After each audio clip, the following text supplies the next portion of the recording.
जय श्री राम। आप देख रहे हैं ऐश की हॉरर स्टोरीज। मुंबई एक ऐसा शहर जो कभी सोता नहीं। दिन में सपनों की भीड़, रात में रोशनी का समुंदर, लोकल ट्रेन की आवाज, गाड़ियों के हॉर्न, लोगों की भाग दौड़, ये सब मुंबई की पहचान है। लेकिन मुंबई की रात का एक ऐसा सच है जिसके बारे में बहुत कम लोग जानते हैं, क्योंकि जो इसे जान लेता है, जो उस आवाज को सुन लेता है, वह फिर कभी चैन से नहीं सो पाता। ये कहानी है मुंबई की उन रातों की जब ठीक 3 बजे एक डरावनी आवाज सुनाई देती है। मेरा नाम आयन है। मैं अंधेरी ईस्ट में एक पुरानी सी बिल्डिंग में रहता हूँ। 5वीं मंजिल, फ्लैट नंबर 504। बिल्डिंग का नाम है शांति हाइट्स। लेकिन यहाँ शांति सिर्फ नाम तक ही सीमित है। मैं फ्रीलांस वीडियो एडिटर हूँ, इसलिए देर रात तक जागना मेरी आदत है।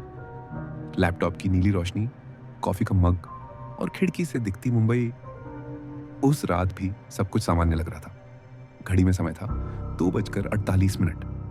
मैं अपने काम में इतना डूबा हुआ था कि समय का अंदाजा ही नहीं रहा। तभी अचानक कमरे में एक अजीब सी ठंडक फैल गई, जैसे किसी ने खिड़की खोल दी हो। मैंने घड़ी की तरफ देखा, 3 बजे सुबह, और तभी वो आवाज आई। पहले ऐसा लगा जैसे कोई बहुत दूर से रो रहा हो, बहुत धीमी, बहुत भारी आवाज। हम्म, मेरे हाथ रुक गए।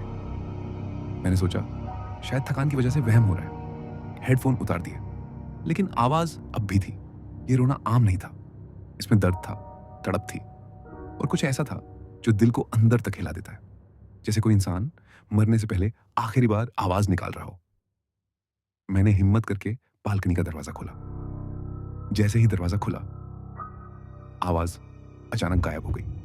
पूरा सन्नाटा, इतना गहरा सन्नाटा कि मुझे अपनी सांसों की आवाज सुनाई देने लगी।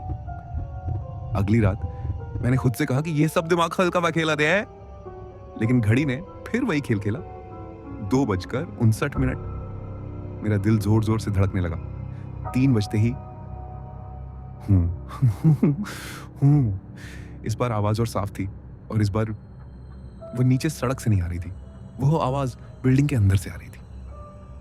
मैंने दरवाजा खोले बिना पीप होल से बाहर झांका। कॉरिडोर खाली था, लाइट जल रही थी, लेकिन वहां कोई नहीं था। फिर भी आवाज थी, जैसे दीवारों के अंदर से निकल रही हो। अगली सुबह मैंने वॉचमैन से बात की। अंकल, रात को 3 बजे कोई अजीब आवाज आती है क्या? वो मेरी तरफ देखकर चुप हो गया। उसकी आंखों में डर था। बेटा, तुमने भी सुन ली? उसने बताया कि इस बिल्डिंग में कई साल पहले एक लड़की रहती थी, अंजलि। वो नाइट शिफ्ट में काम करती थी और रोज रात करीब 3 बजे घर लौटती थी। एक रात लिफ्ट खराब थी। अंजलि सीढ़ियों से ऊपर जा रही थी। जब वो तीसरी मंजिल पर पहुंची, किसी ने पीछे से उसका नाम लिया, अंजलि। वो पलटी, और उसके बाद वो कभी नहीं मिली। उस रात के बाद से हर रोज 3 बजे यह आवाज आने लगी। जो भी सुनता है वह धीरे धीरे बदलने लगता है। मैंने हंसकर बात टाल दी, लेकिन दिल के अंदर डर बैठ चुका था। उस रात ठीक 3 बजे आवाज मेरे दरवाजे के बाहर से आई।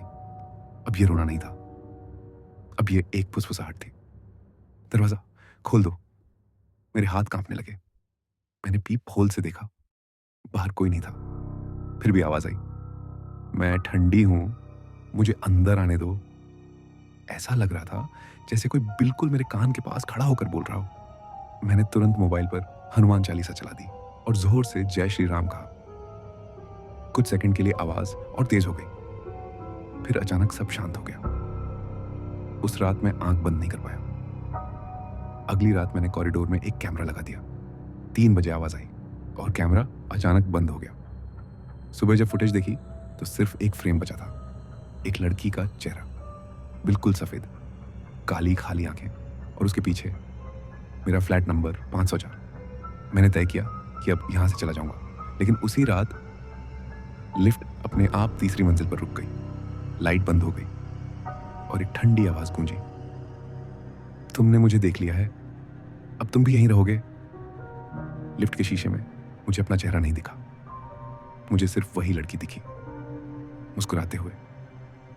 अगली सुबह पड़ोसियों ने बताया कि रात को मैं सीढ़ियों में घूम रहा था, नंगे पांव, खाली नजर से। और बस एक ही बात दोहरा रहा था, 3 बजे, 3 बजे, 3 बजे। आज मैं ये कहानी सुना रहा हूँ क्योंकि आज भी मैं इसी बिल्डिंग में हूँ, फ्लैट नंबर 504।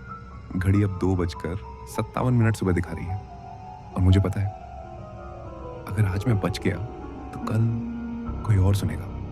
इसलिए अगर आप कभी मुंबई में हो और रात के ठीक 3 बजे अचानक कोई आवाज सुनाई दे, तो एक बात याद रखना, दरवाजा कभी मत खोलना, क्योंकि वो आवाज सिर्फ सुनाई नहीं देती, वो किसी को अपने जैसा बनाने आती है। कहानी की सीख, कुछ आवाजें मदद के लिए नहीं होती, वे हमारी जिज्ञासा और डर का फायदा उठाती हैं। अनजान और डरावनी चीजों से दूरी ही सबसे बड़ी सुरक्षा होती है।